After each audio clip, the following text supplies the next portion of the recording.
other thing is, the school, the only way you can withhold a meal is if you get written direction from a parent or guardian, so that has to be a fully fledged written note that says that I do not want my child to get a lunch.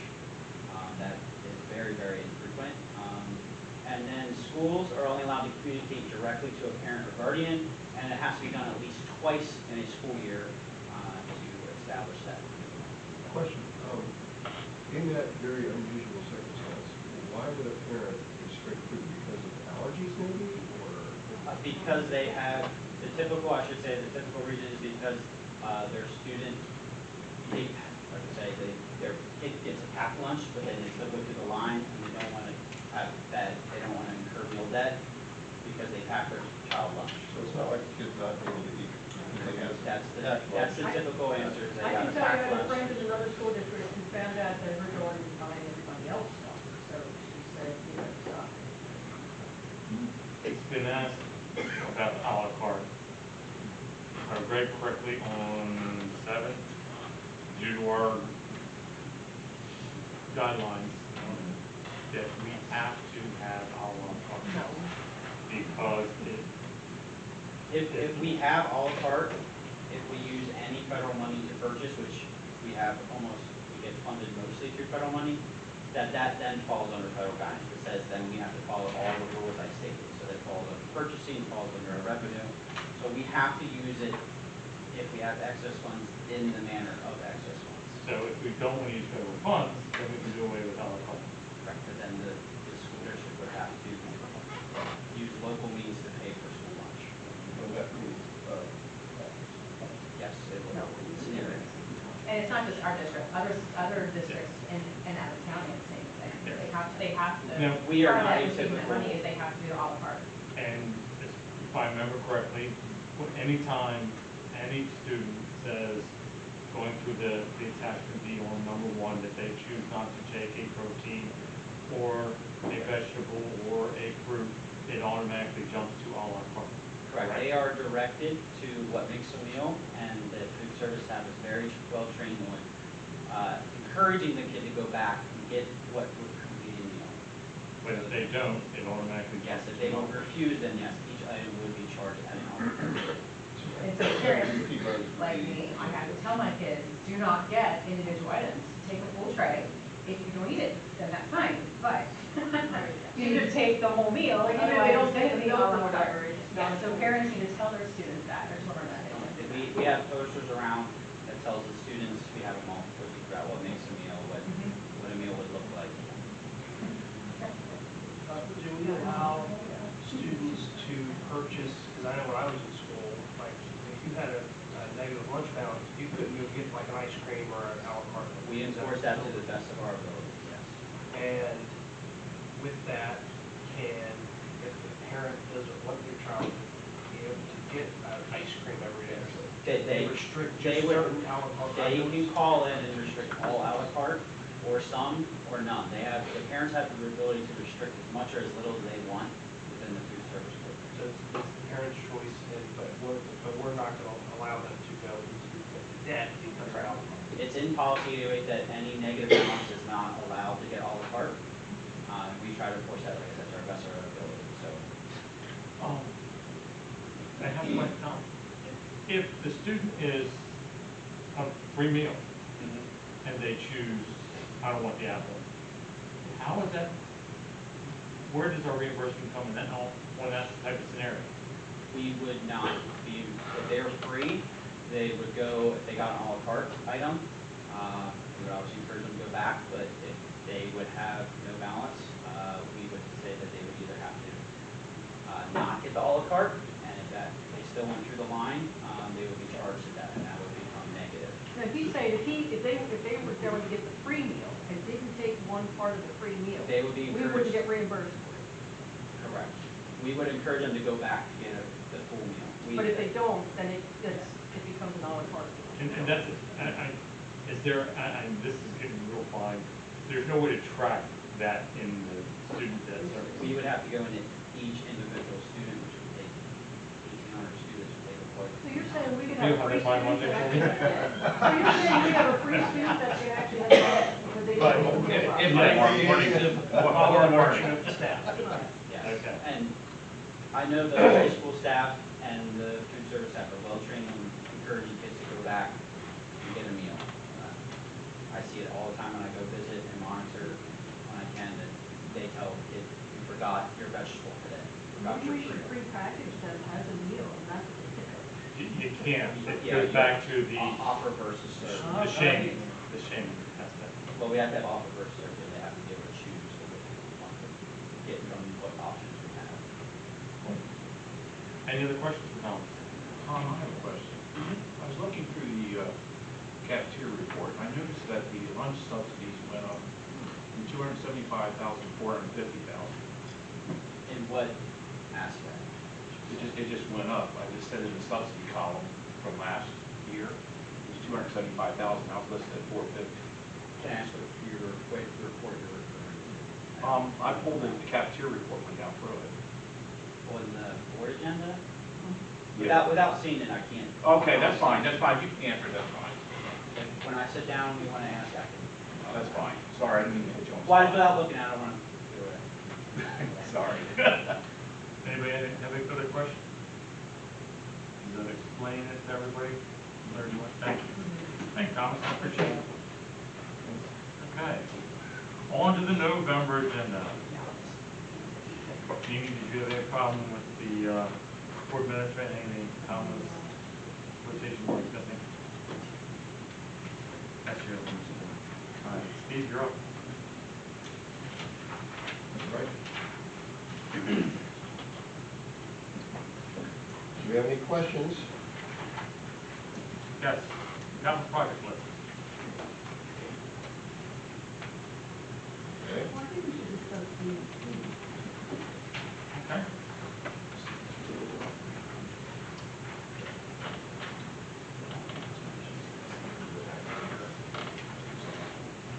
So, start off with B. Go ahead, Jeannie, you got that, I'm on C. And what else do you need? Does anybody else need anything else to be talked about other than B and C? Okay, you start off with. well, I mean, not everybody's in the finance Okay. team, so we should understand that.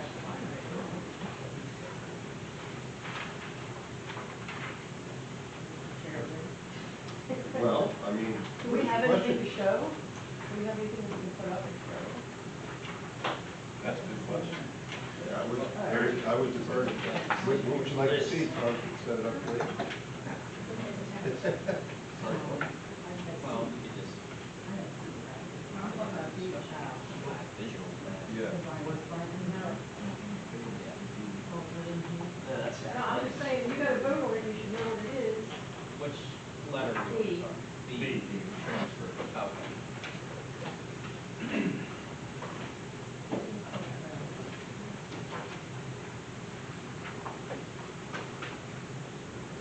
Explain what we're.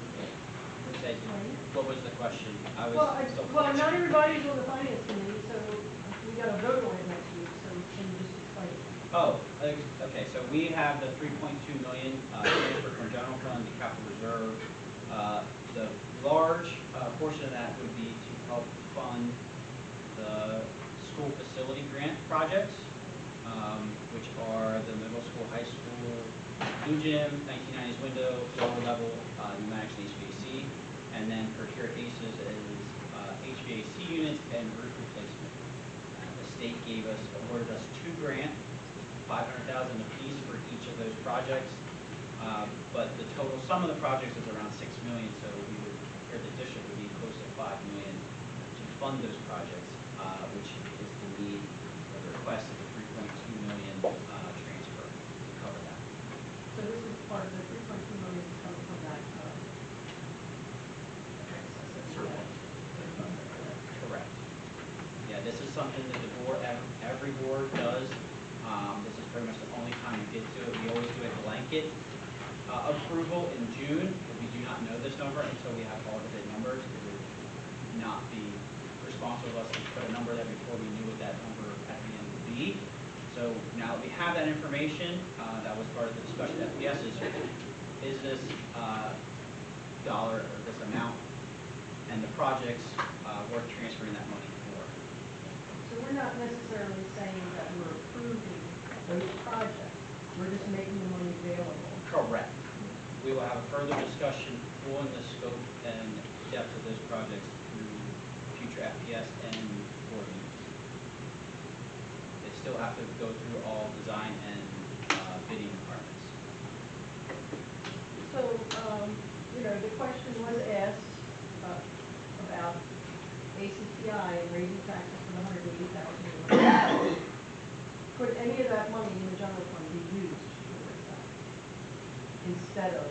So the difference is ACTI is going to be a reoccurring, that is their mortgage payment, and that is going to escalate anywhere between 500 to 700, where we estimated that to be every year for the next 20 to 30 years.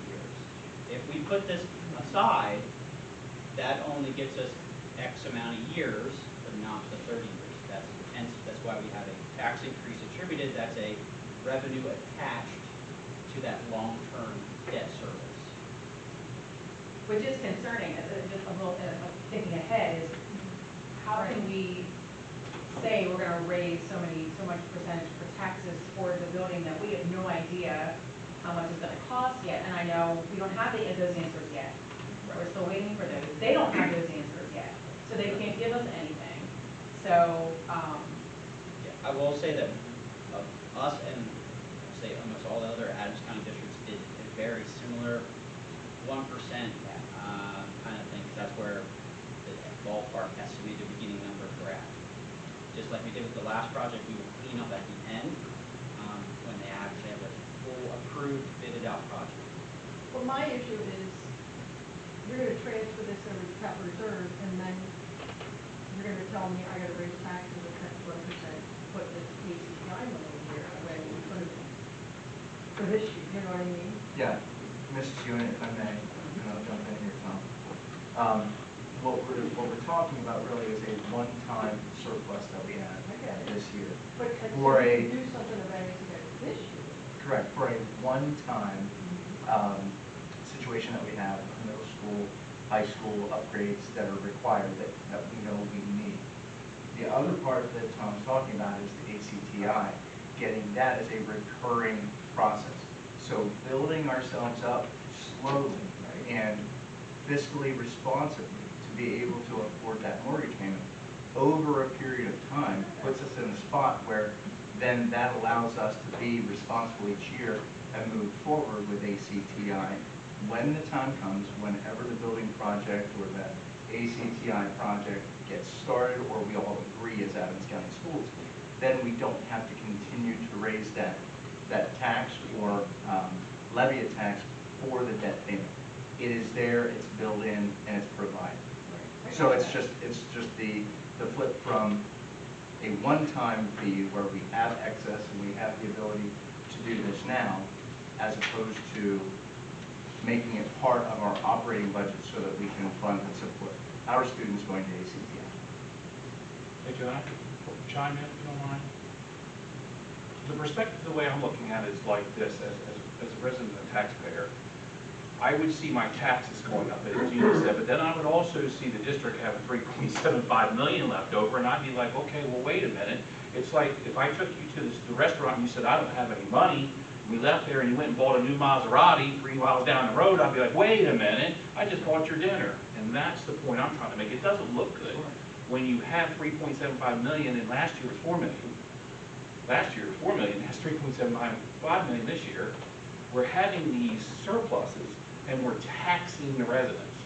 And it's become a problem because the aesthetics of it, how it looks, is worse than the airplane that was put on the pole out there. It doesn't look good.